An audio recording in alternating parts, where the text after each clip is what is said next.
Las finanzas públicas no son insostenibles. El déficit fiscal es el 3% del PIB, estimado para este año. Es un déficit manejable. En El Salvador tú no encuentras el café dominicano, por ejemplo. ¿Cómo es posible? Tú no encuentras el aguacate dominicano y tenemos un tratado de libre comercio. No hay posibilidades de penetrar Centroamérica con exportación. Están debilitados, sobre todo el PLD, es obvio, partido que llegó a tener un control enorme del Estado. Eso te demuestra que el excesivo control del Estado no garantiza ni estabilidad política ni la continuidad. Nuevamente contamos con el privilegio de tener con nosotros a César Augusto Sención, un economista dominicano graduado en la Universidad Autónoma de Santo Domingo, pero que lleva ya 38 años viviendo en El Salvador. Como economista ha trabajado con organismos internacionales, ha trabajado con grupos de países como Unión Europea y conoce muy bien la economía, pero también conoce de política. Nosotros vamos a comenzar esta conversación con César Augusto pidiéndole que nos ofrezca una vista, un vistazo de la economía dominicana desde fuera. Los dominicanos estamos sorprendidos con el debate que ha habido recientemente entre los aspirantes presidenciales y todavía esta semana, ayer por ejemplo, Leonel Fernández insistía en que el presidente está mintiendo sobre el tema del crecimiento de la economía. Bueno, ¿qué es lo que se ve y qué ven los organismos internacionales incluso que están previendo un crecimiento económico de República Dominicana en el 2024 sobre el 5%? ¿Tú cómo lo ves? Muy bien, bueno, primero gracias por la invitación Sí. a tu programa, siempre lo vemos Sí. desde el exterior, Sí. Muy bueno, todos los invitados que pasan por acá. Sí. Yo creo que la economía dominicana tiene una serie de fortalezas que hay que destacar. Una es el crecimiento económico, que es ya un crecimiento de muchos años. Es una economía en expansión, no es una economía que esté restringida en términos de inversión y de producción. Produce bastante, sobre todo para el mercado interno. Aquí se produce para 10 millones de dominicanos, una población extranjera que vive aquí haitiana, y para el turismo. Y para el turismo. Entonces, hay una producción buena. Sí. El sector exportador es un poco débil, pero la sector producción exportador es débil. Débil, pero para el mercado interno hay una producción importante.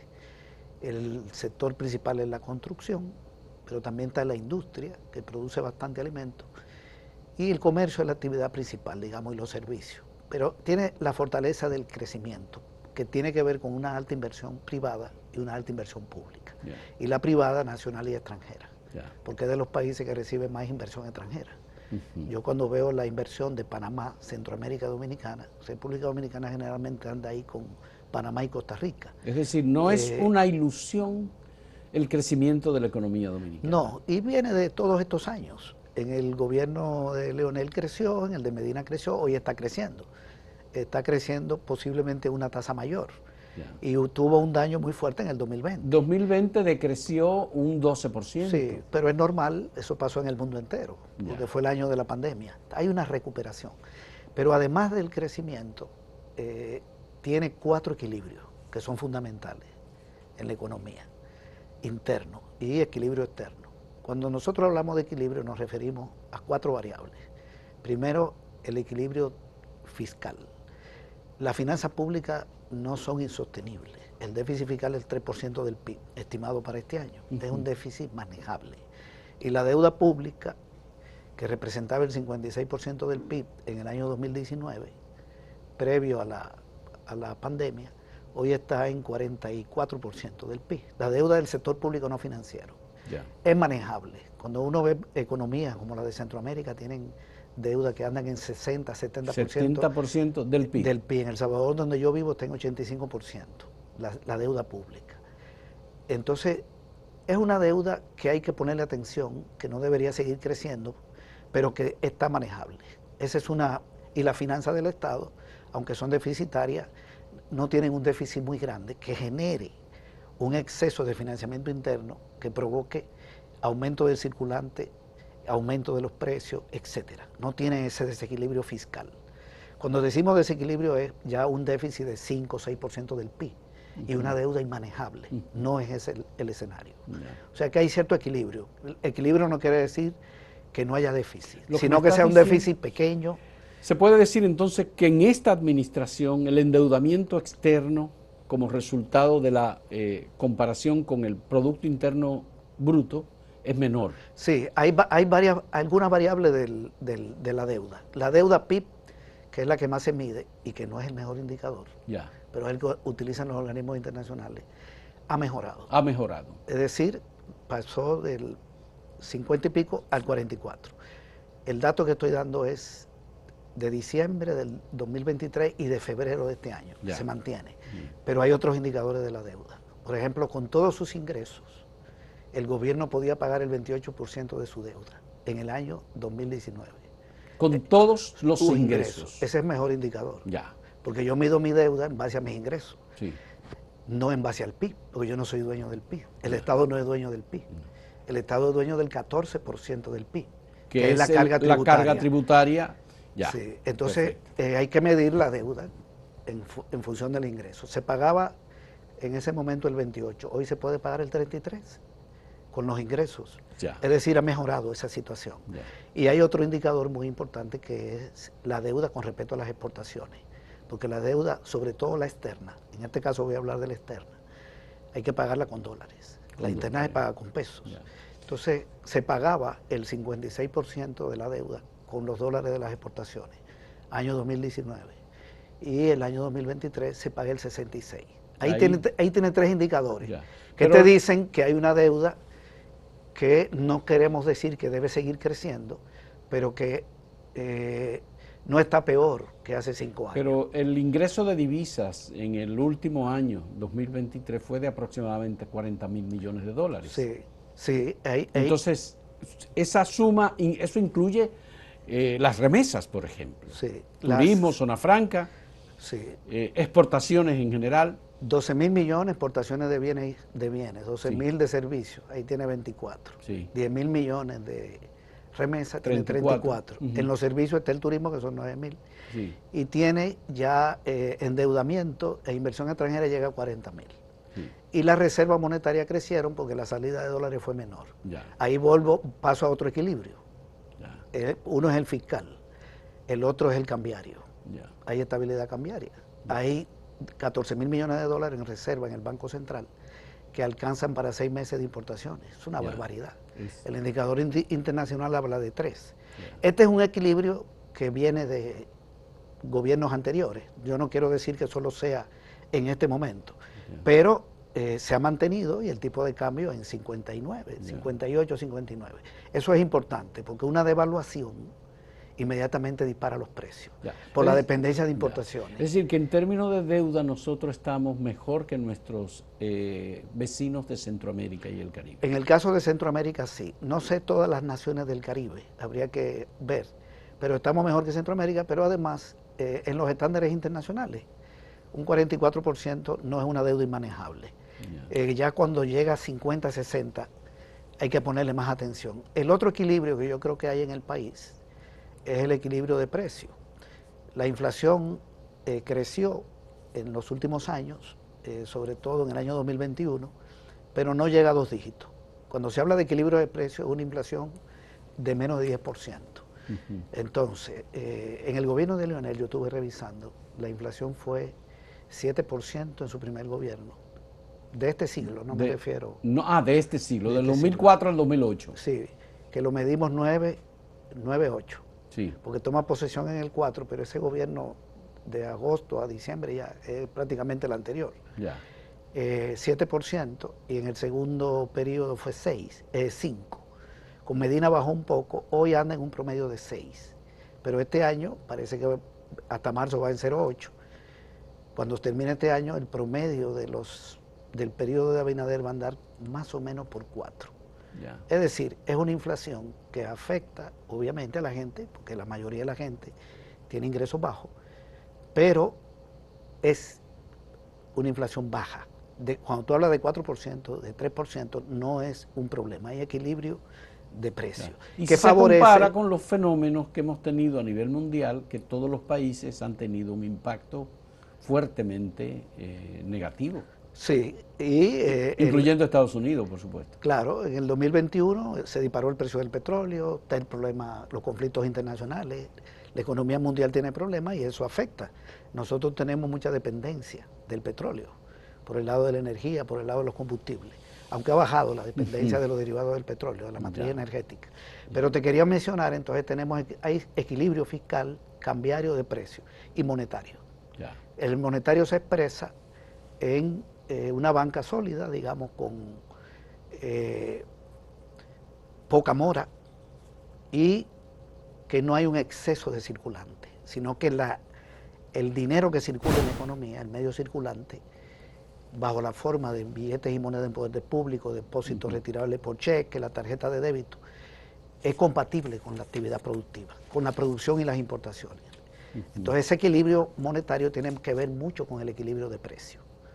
Y también contribuye al equilibrio de precios. Pero porque aquí, si la inflación sube, la tasa de interés se dispara. Pero una de las cosas que hemos visto ahora en medio de la campaña electoral es que los candidatos están prácticamente todos de acuerdo en no abordar el tema de la tasa tributaria, porque, bueno, ellos parece que entienden que eso puede ser un elemento débil, pero están convencidos de que es necesario aumentar,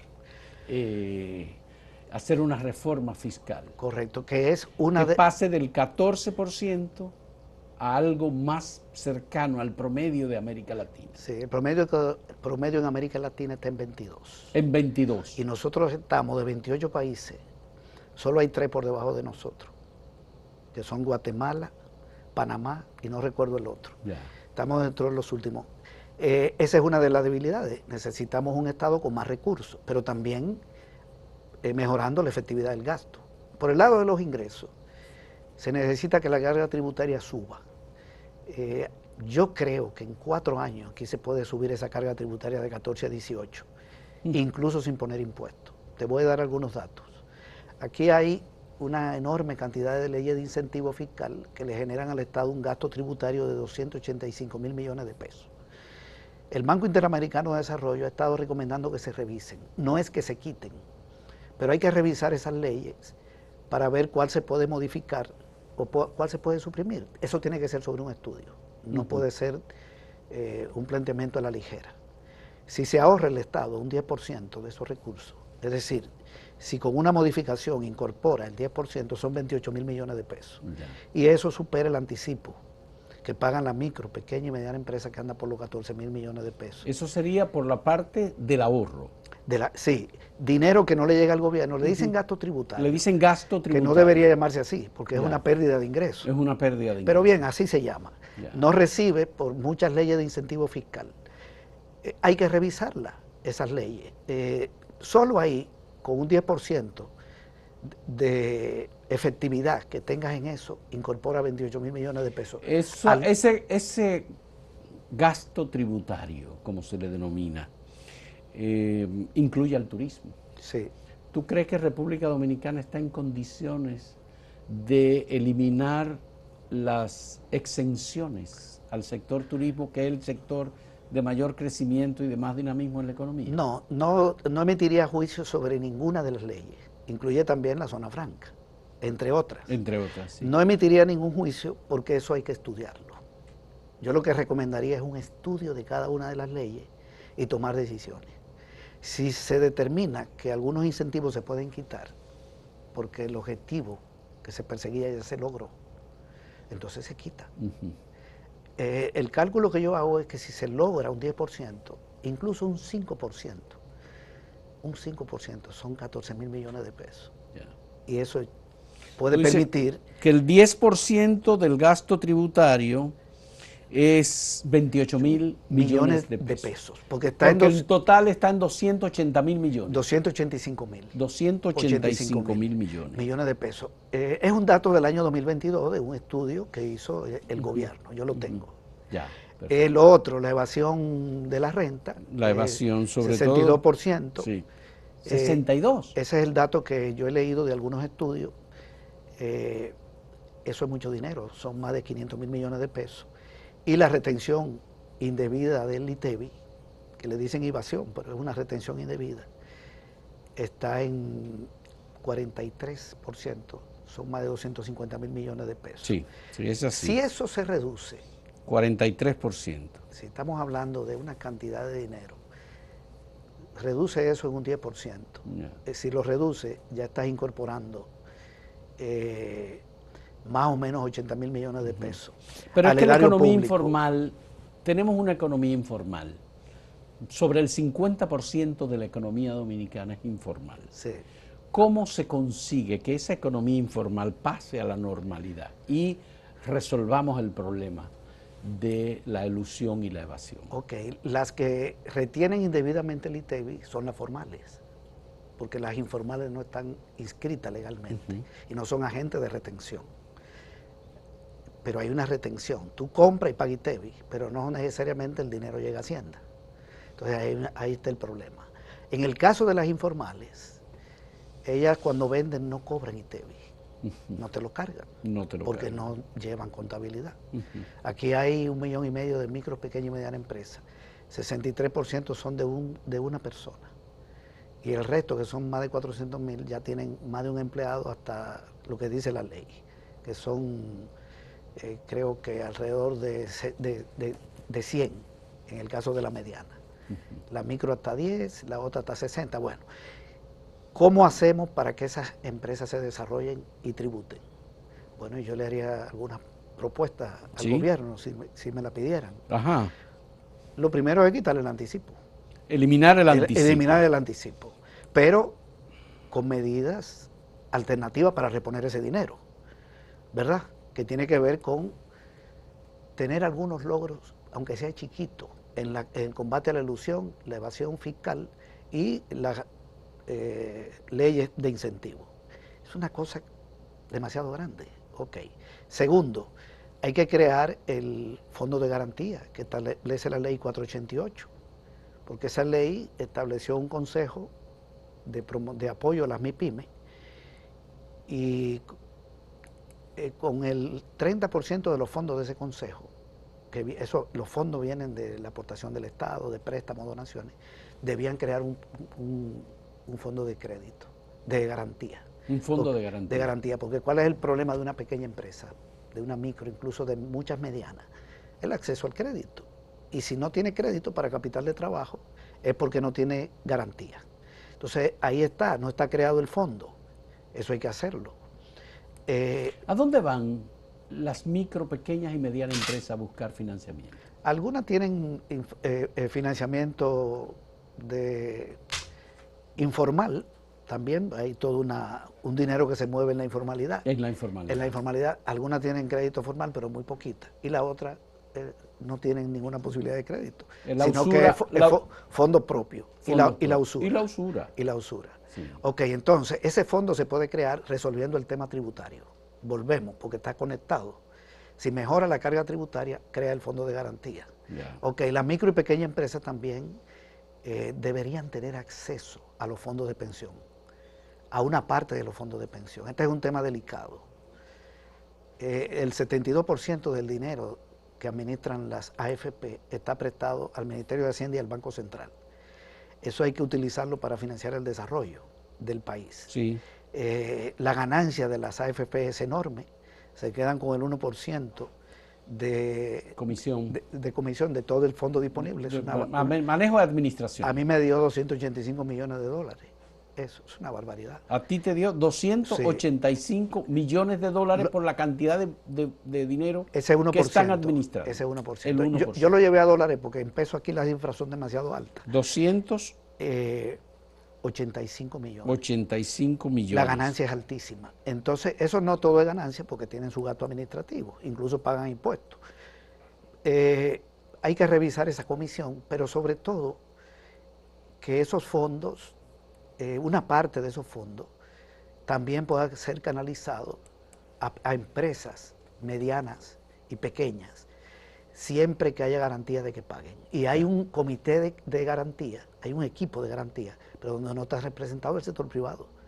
ni la grande, ni la pequeña, ni la mediana. El sector privado no está en el fondo, en la estructura de garantía, no recuerdo cómo que se llama, de la ley, y ni está representada la población pensionada, solo un representante de los cotizantes, que deberían haber dos, uno del sector público y uno privado, un representante de los jubilados y el sector privado porque pone la aportación patronal. Ya. Entonces, si mejoras ese comité, podría canalizar una parte de esos fondos a estos negocios y a proyectos estratégicos del Estado y del sector privado.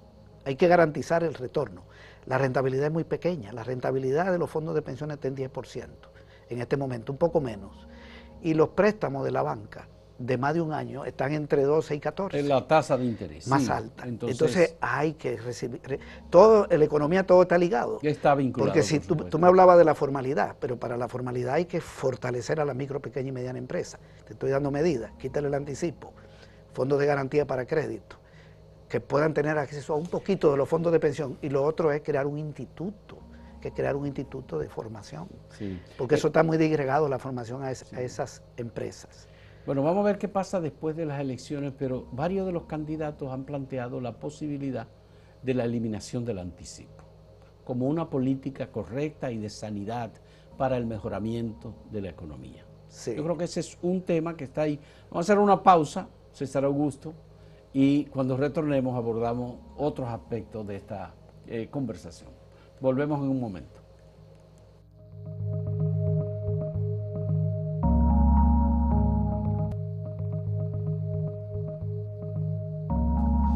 Las críticas más fuertes, César Augusto, que tiene esta administración es que la inflación se ha comido la economía popular. Es decir, los niveles de inflación tú los sientes muy, muy fuertemente cuando va al colmado, cuando va al supermercado, cuando pide o tienes que pagar un servicio. Es un punto, digamos, chocante, que incluso pese a ello la gente sigue prefiriendo, por razones de transparencia, protección de la economía del país, del Estado, sigue prefiriendo a un candidato de preferencia, que es el presidente Luis Abinader. Tu criterio sobre este tema de debilidades de la economía en el sentido de que hay una redistribución del ingreso desigual. Es mucha, muy alta la desigualdad. Sí, mira, lo primero es que tenemos un Estado débil, yo creo, económicamente, que tiene que ver con la carga tributaria. Y muchas empresas que ya no tiene, porque fueron privatizadas. Ya hace bastante tiempo que se inició aquí un proceso de privatización, se privatizaron un montón de empresas. Entonces, el Estado necesita más recursos, pero también tener un mejor gasto. Hay que reducir el gasto que no contribuye a levantar la economía, a mejorar las condiciones de vida de la gente. Gasto de viaje, de viático, salario de lujo, todo eso hay que revisarlo, incluso propaganda. Más transparencia en eso y mejor uso de los recursos. Lo otro es, hay otra debilidad que tiene que ver con la factura eléctrica. El gasto es enorme del Estado por las pérdidas. Yo sé que se están haciendo esfuerzos en inversiones. Parece que hay una inversión ya de energía eólica y solar de 400 megavatios. Es bastante porque la demanda está en 3.500, el consumo. Y otra creo que en Montecristi que tiene que ver con gas natural y combinado, gas natural, sí, que son 1.400. Si esos proyectos caminan y se mejora la red de distribución y mejora el mecanismo de medición y se reduce ese gasto, ahí volvemos, se liberan fondos públicos para canalizar hacia otra área. Ese pacto eléctrico hay que revisarlo.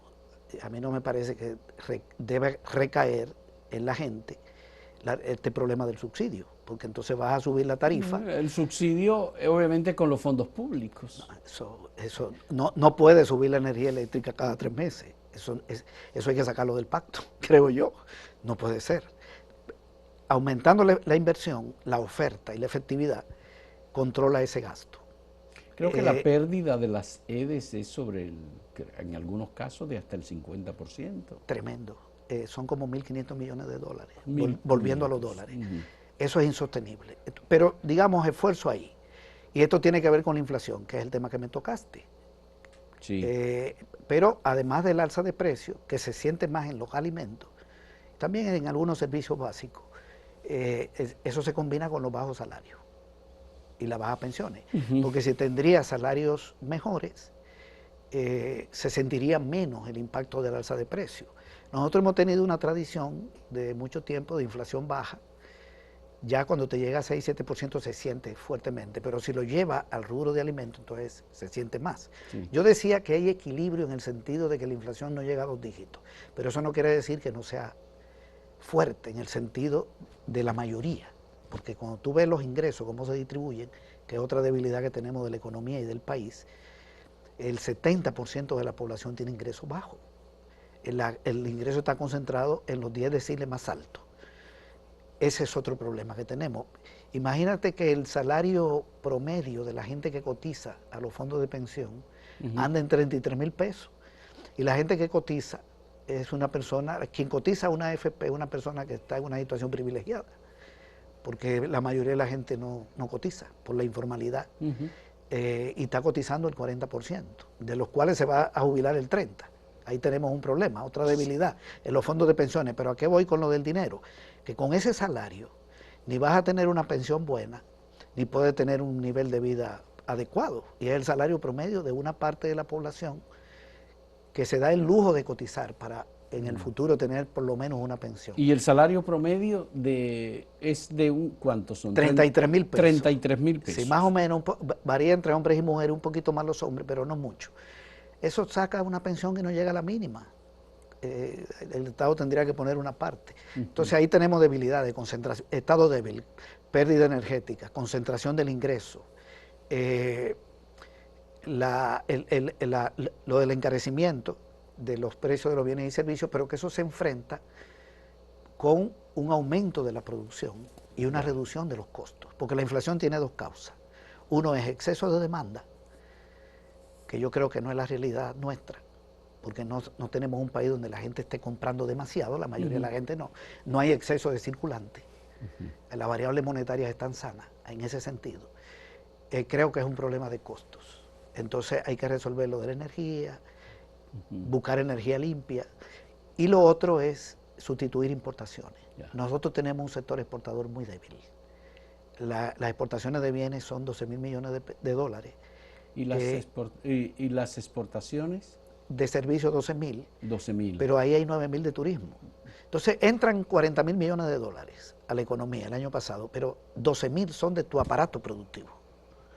12,000 de bienes. Sí. Y más o menos 3,000 de servicios propios, porque el turismo depende de factores externos. También. Es importante como fuente, pero un problema en Estados Unidos, en Europa, te afecta el turismo. 10,000 millones de remesas. Ya lo hemos visto varias veces. Sí, 10,000 millones de remesas no es una fuente propia. No es fuente propia. El préstamo no es una fuente propia. La inversión extranjera no. Entonces, necesitamos levantar la producción, pero además importamos por 28,000 millones de dólares. 28,000 millones de dólares están las importaciones. Más o menos el 70% en materia prima y viene de capital. Viene de capital, es maquinaria, herramienta y equipo. Es difícil sustituir eso. No somos un país industrializado. Claro. Pero materia prima hay que reducir y alimentos importados. ¿Cómo podemos aumentar la producción y de paso aumentar las exportaciones? Bueno, hay que canalizar recursos del Estado. Ahí volvemos. Un Estado fuerte que puede canalizar recursos hacia el sector exportador, y vuelvo a la pequeña, mediana y microempresa, pero sobre todo pequeña y mediana. La micro no va a exportar. De cada 100 empresas, 98 son pequeñas y medianas. Te voy a poner un ejemplo. República Dominicana vende en El Salvador por 16 millones de dólares. Vende productos dominicanos en El Salvador. Por 16 millones. Sí. Y El Salvador vende aquí por más de 100 millones. Tenemos un desbalance con El Salvador. Tenemos, sí, claro. La economía de El Salvador tiene un PIB de 34,000 millones de dólares y nosotros tenemos un PIB de 115,000 millones de dólares.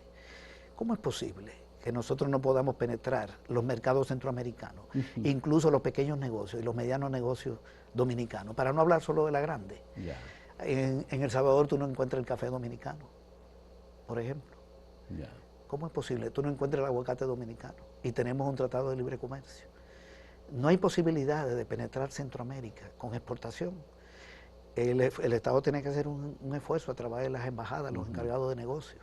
¿No está Pero bien también, suplido El Salvador con sus vecinos más cercanos de esos productos? sí, Café, aguacate, pero no es mejor que el nuestro. no es mejor que Ni el siquiera el aguacate mexicano, que es El que es el que yo como en El Salvador. Ya, No. Y tenemos libre comercio. Y tenemos vuelo diario. ya, No diario, sino directo. directo, sí, Y la conectividad no es complicada. sí. Yo creo que falta esfuerzo a nivel del Estado en esto. Y en el caso del sector privado grande, también está muy concentrado. Y fíjate que de lo que vendemos en El Salvador son prácticamente 5 productos. Y ellos venden aquí una enorme cantidad. Pero asimismo tenemos comercio deficitario con el resto.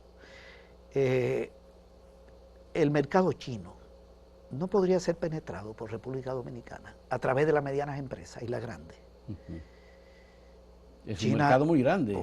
sacaron 1.000 millones de la pobreza.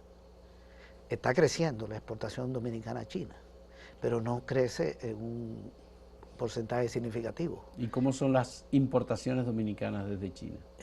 Por $1 que vendemos compramos por 10. Pero bueno, eso es normal, digamos, Sí. porque estás hablando del país más exportador del mundo, con el 15% de las exportaciones mundiales, pero con un mercado infinito. Bien, hay que explorar esas posibilidades, porque va a venir un problema en los próximos años. En los próximos años. Hay un problema que se está fraguando. Estados Unidos no va a ser la economía más grande del mundo. Lo sigue siendo. Tiene el 24% del PIB mundial. Llegó a tener el 50% cuando terminó la Segunda Guerra. Cerró el siglo XX con el 31 y anda en 24. Y China, que no era nada cuando terminó la guerra, muy poquito, cerró el siglo XX con el 4 y ya tiene 19 del PIB mundial y superó a Estados Unidos en las exportaciones. Y el BRIC supera a Estados Unidos. China produce más que toda la Unión Europea y va a la casa de Estados Unidos y lo superó como exportador. Eso lo que quiere decir es que cuando lo iguale en la producción, el dólar no va a ser la moneda mundial. No responde a las leyes económicas. Viene una sustitución. Estados Unidos está combatiendo para impedirlo. Está en 7 guerras en este momento. Sí. Pero eso no quiere decir que le vaya a salir bien. Y el BRIC se sigue fortaleciendo y se va a hablar de una moneda propia. ¿A qué viene todo esto? Que si hay un problema en Estados Unidos... Porque ¿se va a hablar de una moneda propia de los BRIC? Ese es el planteamiento de Brasil. Yo sé que en los debates no estaba de acuerdo la India, pero la India aceptó la incorporación de 6 miembros. Entraron 5. Entraron 5. Sí, Argentina no entró, pero está Irán. Potencia petrolera, Arabia Saudita, la economía 17 del mundo. O sea, cuando tú ves el BRIC, de las 15 economías más grandes, tiene 4. Sí. Incluyendo China, que es la 2, y la India, que es la 5. Y Brasil es la 9. Sí. Y ahí puede entrar México, y puede entrar Colombia. Entonces, se está fraguando una sustitución de Estados Unidos. Y si el dólar deja de ser la moneda mundial, en Estados Unidos hay un problema grave, que es que se le acabe el dinero inorgánico, porque ellos financian su presupuesto con emisión, y ese dinero no le genera inflación, porque esos dólares fluyen en la economía y se van al exterior, porque esa moneda sirve para comprar fuera.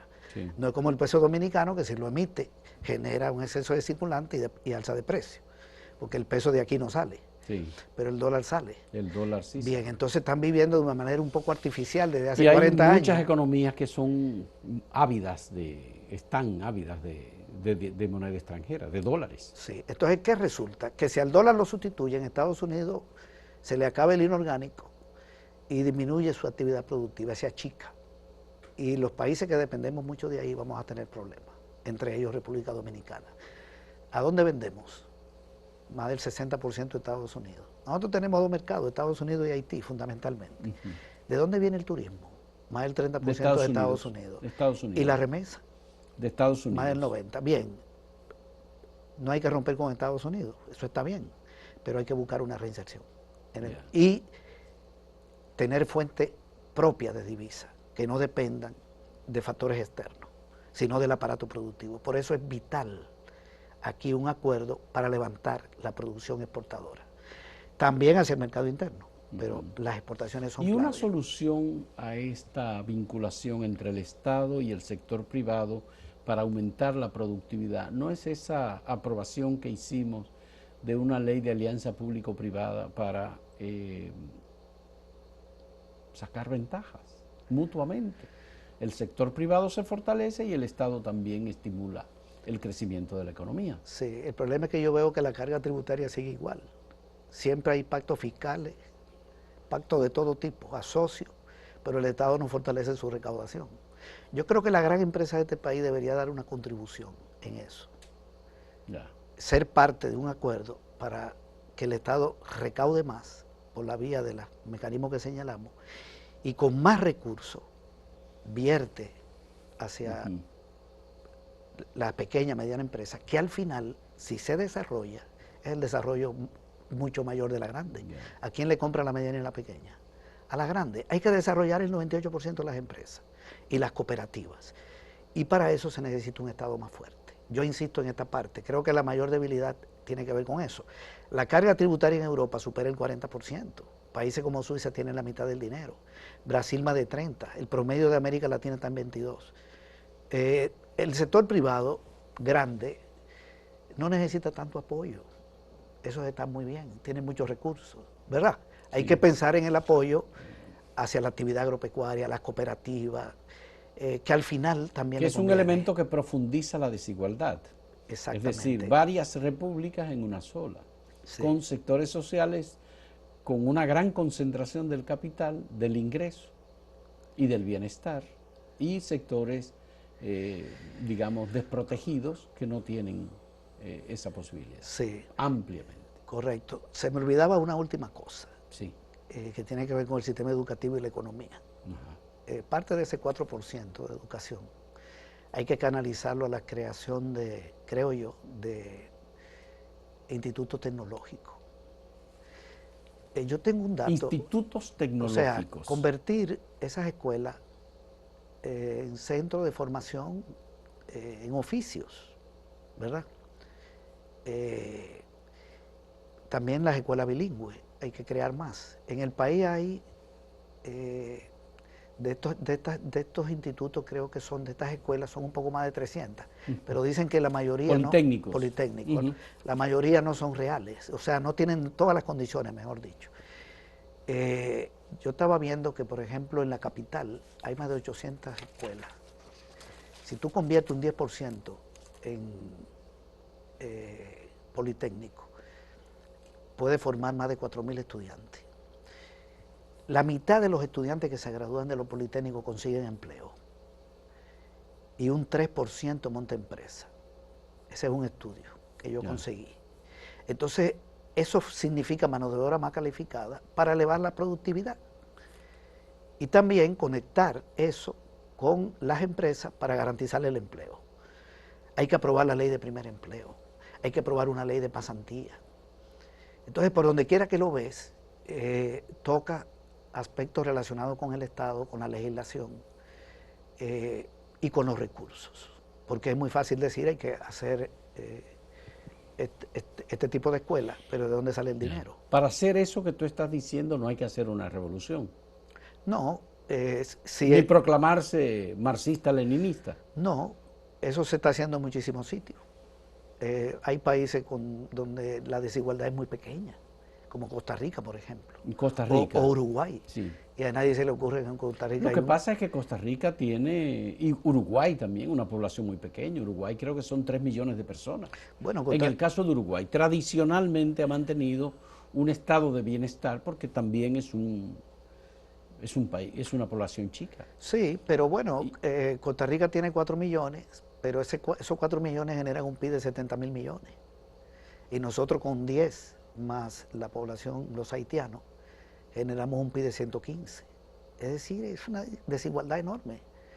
La productividad de un costarricense supera los $20.000. Sí. La de nosotros no llega a los 10.000.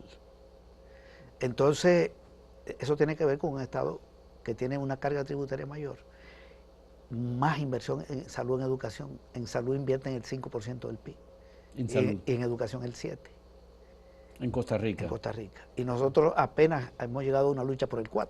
¿Y cuánto es la carga tributaria? La carga tributaria de Costa Rica está en 22, en el promedio de América Latina. En el mismo promedio. De América Latina. La de Nicaragua también está en 22, que le ha permitido muchísimos programas sociales, porque en Nicaragua han reducido la pobreza con programas sociales.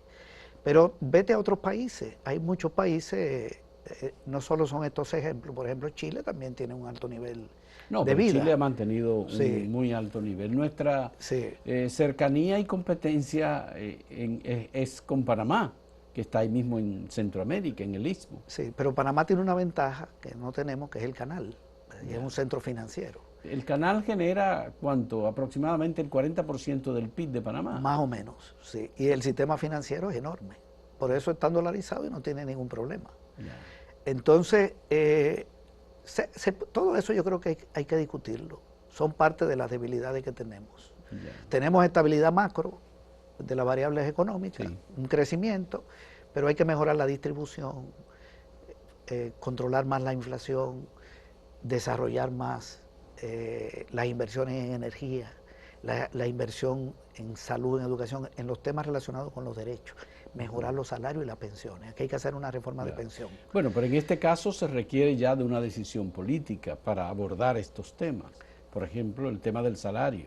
El presidente Luis Abinader recientemente acaba de decir que aquí, obviamente, no solamente los maestros que han estado en movilizaciones en estos días demandando aumentos de salario, quieren un 20% de aumento.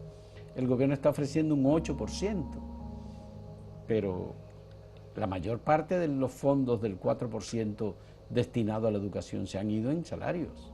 Bueno, eso hay que revisar. Hay que revisar. ¿Cómo es que hay que invertir los recursos? Yo insisto en la inversión en Politécnico, pero también en la formación docente, porque parte del problema educativo en cualquier país tiene que ver con esto. Y esto no es un asunto de diplomas y de maestría, no. Es lo mismo que pasa con la micro y pequeña empresa, que están llenas de diplomas, porque hay como 17 instituciones que trabajan dando formación. Hay que crear un instituto de apoyo a la micro y pequeña empresa.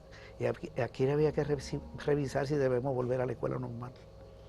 Si debemos volver a la escuela normal. De formación. Bueno, pero docente, tenemos la escuela normal. Porque parte de la formación también está en las universidades. Hay que revisar todo eso. Sí, aquí hay una escuela normal de formación. Sí. Hay que desarrollar del magisterio eso. A través del IFODOSU. Sí, pero eso hay que mejorarlo. Bien.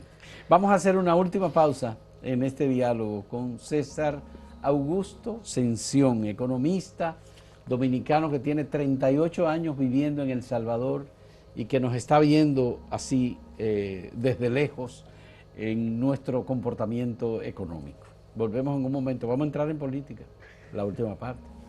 Volvemos.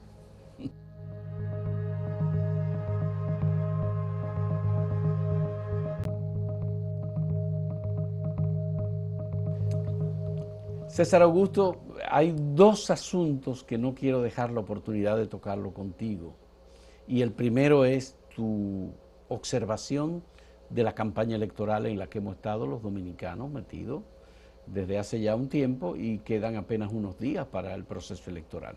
¿Cómo ves tú este proceso electoral? Porque además de la economía ya le hemos dedicado una buena parte del tiempo de esta conversación. Bueno, yo veo una campaña, digamos, normal, no hay mayor conflicto.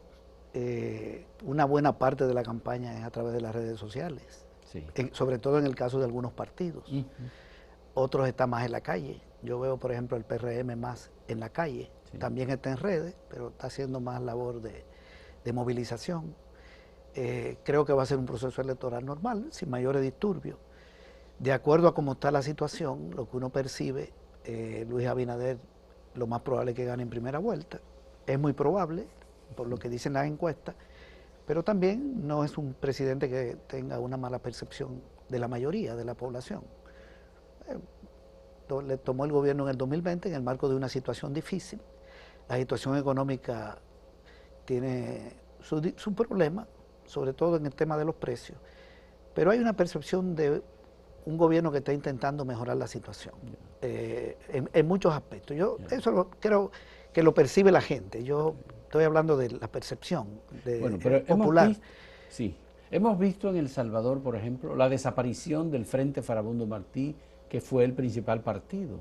Aquí estamos viendo la desintegración y el debilitamiento del Partido de la Liberación Dominicana, que su candidato presidencial aparece prácticamente en todas las encuestas en un tercer lugar, luego de ser una fuerza poderosa, una maquinaria electoral y estratégica, con un comité político superpoderoso. ¿Cómo tú ves el tema de la oposición en el caso de esta administración? Mira, la oposición, los partidos más fuertes, que son dos, están debilitados, sobre todo el PLD, es obvio, partido que llegó a tener un control enorme del Estado. Eso te demuestra que el excesivo control del Estado no garantiza ni estabilidad política ni la continuidad. Es un partido muy debilitado y hay una percepción en la mayoría de la población de que son partidos que no deberían volver. Porque hay al poder. Porque hay un tema de corrupción, de la delincuencia, los aspectos que le hicieron daño. Yo no quiero emitir ningún juicio, porque uno no puede ser, uno no puede ser irresponsable, está diciendo. Yo me refiero a la opinión pública. Le hizo mucho daño ese tema y es muy reciente. Imagínate, si las encuestas atinan, suponiendo que atinaran, Leonel tendría un 20%, o sea que hay un 80% en contra, y el PLD un 12, 13%. Entonces 12. Tiene una parte grande. El PRM está mejor, tiene este presidente, que la gente no tiene una mala opinión, creo que es un candidato muy fuerte, y tiene una cantidad de aliados que también le ayudan. Por ejemplo, hay candidaturas como la de Guillermo Moreno, que me parece muy buena, a la senaduría, y otras personas del Frente Amplio, que también van en algunas candidaturas. Estoy hablando de los grupos más de izquierda, digamos, que ojalá que tengan una representación. ¿Qué lectura tú tienes del resultado de las elecciones municipales de febrero? Bueno, en las municipales fue una victoria muy fuerte del PRM. Ahí sí hubo una derrota fuerte, sobre todo del partido La Fuerza del Pueblo, no tuvo mayor representación, y del PLD. Ahí arrasó el PRM. Y hay un partido que se llama Primero Justicia, que le fue Justicia Social. Justicia Social. El partido de Julio César Valentín, que creo que tuvo una participación interesante, tomando en cuenta que es un partido de reciente creación. Valentín se puede sentir bien. Pero muy bien, desarrolló una estrategia que tiene, creo que son 12 miembros de ese partido que son autoridades electas. Sí, yo soy amigo de Valentín, aprovecho y le mando un saludo y le deseo éxito. Vi que hizo alianza con Guillermo, lo cual me parece bien. Y el Frente Amplio también está apoyando. Hay alianza. En las municipales, ahí le fue demasiado bien al PRM. Y creo que le va a ir bien también en la presidencial. ¿Eso puede repetirse en el caso de la elección congresual a senadores y diputados en estas elecciones del 19 de mayo? Si las elecciones son hoy, creo que sí. Creo que el PRM tendría la presidencia y una abrumadora mayoría en el Congreso, en las dos cámaras. ¿Senadores y diputados? Y diputados, sí. No sabemos si va a haber un cambio de aquí al 19. ¿Qué podría pasar que altere los resultados? Pero de acuerdo a cómo están las cosas, yo creo que sí. ¿Eso favorece el proceso democrático? Bueno, lo que favorece el proceso democrático es que las elecciones se hagan limpias, con una alta votación, que no haya problemas, que no haya disturbios, porque la gente elige, ¿verdad? Claro. Sencillamente elige. De legitimidad no hay duda. Sí, hubo una época aquí, yo recuerdo que el PRD llegó a tener 31 senadores y el PLD llegó a tener uno, pero también al revés. Al revés. Donde el PRD, y eso ha ido cambiando. Lo que no favorece es la violación del marco legal. Eso son otras cosas. Si el pueblo te da mayoría para la presidencia y mayoría para el Congreso, bueno, entonces lo tiene. Otra cosa es lo que sucede en algunos países, como por ejemplo El Salvador, aprovecho para decir algo, donde el presidente de la República le ordena a sus diputados que destituyan al fiscal ilegalmente y pongan otro, que destituyan a 5 magistrados de la Sala de lo Constitucional ilegalmente y pongan otro el mismo día. Y a partir de ahí la Sala interpreta la Constitución y permite la reelección sin reforma. Esas ilegalidades, ese control de los otros órganos no se lo dio el pueblo. El pueblo lo hizo presidente. Otro es con maniobra. Pero es una dictadura. Aquí no tenemos... Perdón que te diga, pero en mi criterio es una dictadura lo que hay en El Salvador, igual que en Nicaragua. Sí, un gobierno dictatorial, se acaba de reelegir el presidente y la Constitución lo prohíbe. Un 80 y tanto % de los votos. Ganó fácil porque hay una crisis de la oposición política. la posición política, lo que tú decías al principio, el FMLN es muy disminuido. Ha pasado en otros sitios también, ¿eh? El PRI en México, Sí, el PAN. PRI PAN ahora, que están En unidos. El Salvador hay una crisis de oposición política partidaria, pero hubo una alta abstención. Ya. De cada 100 personas con derecho al voto, 38 votaron por Bukele y más o menos 12 por la oposición, en el resto no votó. Es decir, también hay que poner atención a eso. El abstencionismo aquí es menor. Pero bueno, yo creo que aquí las elecciones se hacen sin trauma. Aquí los traumas electorales pasaron. Es decir, porque aquí el que generaba los traumas era Balaguer. Sí, políticamente República Dominicana, comparado con los países de la región, está en franca estabilidad. Yo creo que sí, este es un país con estabilidad política, con dominio de la derecha, porque la izquierda tiene un peso pequeño, aunque ha mejorado un poco, pero es una derecha fundamentalmente liberal. Yo califico a los partidos de derecha del país, tanto el que gobierna como los que están en la oposición, como derecha liberal. Y esto tiene que ver con su origen, ¿verdad? Porque el PRM viene del PRD, el PRD viene de la lucha contra Trujillo, de la guerra, sí, creado por Bosch, Peña Gómez, un liberal, sí, y el PLD viene del mismo tronco. Entonces aquí no tenemos ultraderecha. La ultraderecha de este país eran los balagueristas, los remanentes de Trujillo, y están exterminados. No es que no haya, sino, con perdón, lo corrijo, sino que tiene un peso demasiado pequeño. ¿Y hay alguna posibilidad de que ocurra un fenómeno como el que ha pasado en El Salvador, en donde Bukele, que fue candidato del FMLN y gobernó la ciudad de San Salvador como alcalde por el FMLN, entonces se convierte en un hombre de absoluta derecha, como fue el caso de Brasil con Bolsonaro y como está ocurriendo ahora en Argentina con Milei, y como hay otros que están encandilados ahora por una derecha, una nueva derecha que se está levantando con apoyo internacional de Europa y de Estados Unidos, con Trump. Aquí no puede suceder porque Bukele se metió en un partido de izquierda que venía de una guerra, de la guerrilla, partido revolucionario, y de ahí transitó, jaló y transitó. Ese partido aquí no existe, de izquierda como el FMLN, donde meterse para luego hacerse de derecha. Aquí los grupos de izquierda no tienen esa fuerza.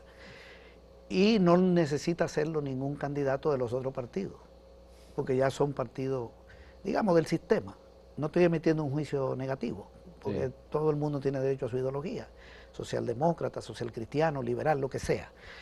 Pero yo no veo aquí peligro de que vaya a aparecer alguien con esos instintos que tiene el régimen salvadoreño. Pero aquí hemos pasado de partidos muy fuertes como el Reformista a ser partidos prácticamente inexistentes, o partidos muy fuertes como el PRD, que se convirtió en un partido que tiene menos de un 1%. Sí, pero... O partidos muy fuertes como en el caso del PLD, que tenía la mayoría absoluta y ya no apenas tiene un 10%.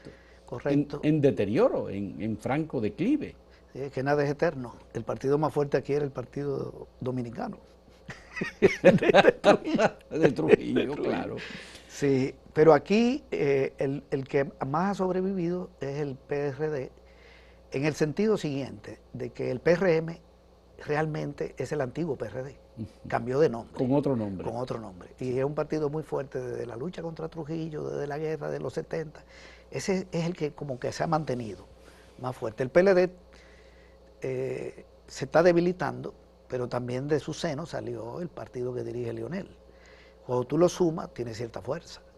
Ya cuando tú sumas un 20, de acuerdo a las encuestas, estás hablando de partidos que tienen un peso importante. Ahora, el PLD puede ser que tenga una tendencia muy negativa. Si queda tercero, yo creo que ese partido va a entrar en un franco retroceso que lo va a llevar a ser un partido totalmente irrelevante, como lo es hoy el Partido Reformista. Y el Partido Revolucionario Dominicano. Y el Partido Revolucionario Dominicano. Leonel está pujando por un segundo lugar ahí y mantener un caudal que le permita por lo menos seguir siendo una opción. Es decir, que Leonel busca el espacio político de control de la oposición en el próximo periodo de gobierno. Sí, podría ser, si él queda en segundo lugar en la presidencial, una oposición más importante que el PLD, pero aunque ahí no con es menos partido, presencia. Ahí no es el partido. Sí, Ahí es Leonel Fernández. Es su figura. Su figura atrae más que la de Abel. Ya. Bueno. Aunque la estructura política de Abel aparentemente tiene mayor fortaleza que la estructura política de Leonel. Sí, porque aquel es un partido de mucho tiempo estructurado, un partido con estructura, con base. Pero nadie sabe qué va a pasar, si de aquí se van a ir para allá o se van a ir para el otro. Pero todo eso cambia. Ya. Mira lo de México es lo más dramático, Sí, después de 70 años del PRI. El PRI, el PAN, el PRD Y prácticamente desaparecieron y apenas, bueno, Morena es el partido que surgió hace 10 años, gobierna y tiene el control y va a gobernar con más del 60% va a ganar. Más del 60%. Y los otros 3 van aliados. Van aliados los 3. Los antiguos rivales sí. Van aliados. PRI, PAN, PRD. PRD. Así son los procesos. Sí. A mí lo que me interesa aquí es que no haya un proceso de derechización. Ya. Okay. Que no haya una derechización, sino que las ideas progresistas y de izquierda caminen. Y están muy repartidas, porque hay muchísima gente liberal en todos los partidos. Todos los partidos, sí. Sí. César Augusto, muchas gracias. Qué buena conversación, siempre es agradable tener, y además iluminarse un poco, nutrirse un poco con otra visión, porque lo que me has dicho sobre la economía a mí me resulta completamente novedoso, interesante tu punto de vista, tu visión, además de didáctica muy clara en el sentido de cuál es el rumbo que tiene que seguir la economía dominicana. Muy agradecido. Bueno, el agradecido soy yo por la invitación. Gracias a César Augusto Ascensión, economista dominicano salvadoreño que tiene 38 años viviendo en El Salvador. Señora, muchas gracias por la compañía. Hasta luego.